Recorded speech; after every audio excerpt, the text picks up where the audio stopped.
tarixi və müasir tikililərin göz oxşayan cərgəsinə qoşulmağı bacarıb. Lakin şirkətin ən yadda qalan, ən qürur verici anları Azərbaycanın əldə etdiyi Qarabağ zəfərindən sonra başladı. Bu qələbə tarixdə əbədi qalacaq.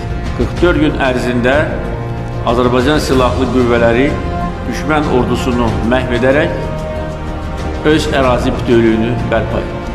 Laçında, Xocalıda, Kəlbəcərdə təhvil verilən tikinti işlərini yüksək peşəkarlıqla yerinə yetirən komanda öz işinə məsuliyyətlə yanaşır və azad edilmiş ərazilərin abadlaşdırılmasında böyük sevinç və qürur hissi ilə iştirak edir. İşğaldan azad olunmuş torpaqlarda metal konstruksiyadan fabrik, depolar, fermalar, peşə məktəbləri, Afrem otellər, konteyner ofisləri, qonaq evləri, kafe konteynerlər, tiny house'lar inşa edib. Demək olar ki, Laçın şəhəri sıfırdan quruldu. Laçında tikinti işləri o qədər sürətlə aparıldı ki, 3 illik işlər 8 ayda tamamlandı.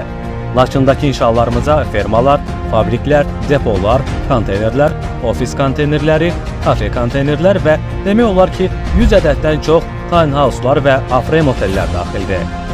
Xüsusilə qeyd etmək lazımdır ki, Azərbaycanda ilk dəfə olaraq Afrem otelləri Laçın şəhərində tikildi. Həmin otellər çox mənzərəli bir yerdə, Həkəri çayının sahillərində yerləşir. Fəxr hissi ilə deyə bilərik ki, Laçında Prezident İlham Əliyevin və 1-ci xanım Mehriban Əliyevanın iştirakı ilə açılışı olan obyektlər və tikililər sırasında şalvarı var. Şirkətin tikdiyi fabrik və fermalarla tanış olan Prezident İlham Əliyev və 1-ci xanım Mehriban Əliyeva məmnunluqlarını ifadə ediblər. Bu bizi daha da ruhlandırdı və üzərimizə daha da böyük məsuliyyət yüklədi. Ermənistanla sərhəddə, Kəlbəcərdəki tikinti işlərimiz isə məsuliyyətimizi 1-ə 5 artırır. Kəlbəcərdə inşa olunan əsgər yataqxanası buna bariz nümunədir. Qısa zamanda azad edilmiş ərazilərdə bu qədər böyük işlərə imza atmaqdan fəxr hissi keçirir.